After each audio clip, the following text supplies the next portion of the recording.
Okay, in this video I'm going to show you another really nice release for the front of our hips, getting into our hip flexors.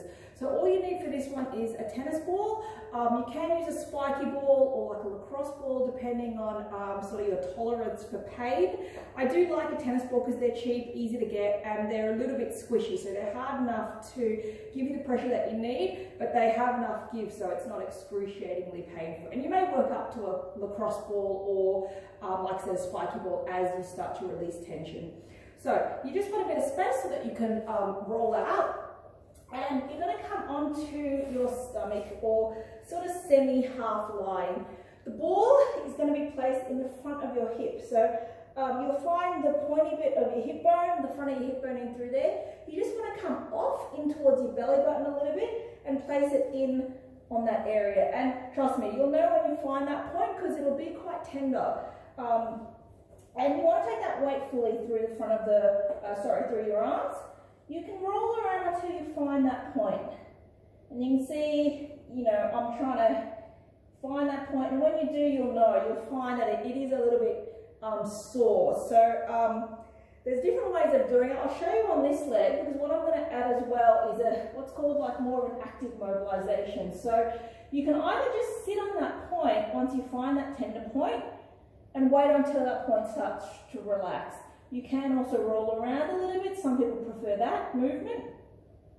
Another really effective way is to use a little bit more of an active mobilization. So you find that point, you sit on it, and then you can actually lift to the knee while sitting on that point. So sitting on that trigger point in that muscle and just lifting the knee.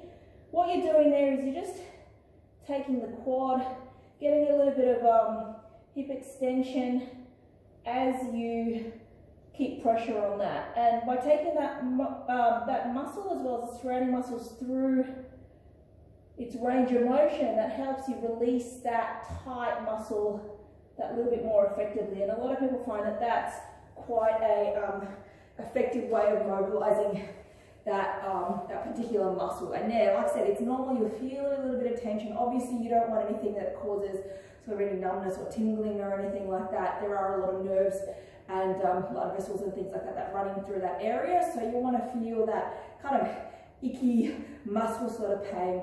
Really important with these mobilization exercises, you do that for at least 10 seconds or more. Any less time than that mobilizing a muscle can actually facilitate it, so make it want to grip even more. So at least go for that 10 seconds, aiming for 15 to 20, because we all tend to count a little bit faster as well. So try that both sides. Again, a really good one to do before you do any glute sort of work or before you do any core work, especially if you find that your hip flexors are impacting on your ability to do those exercises.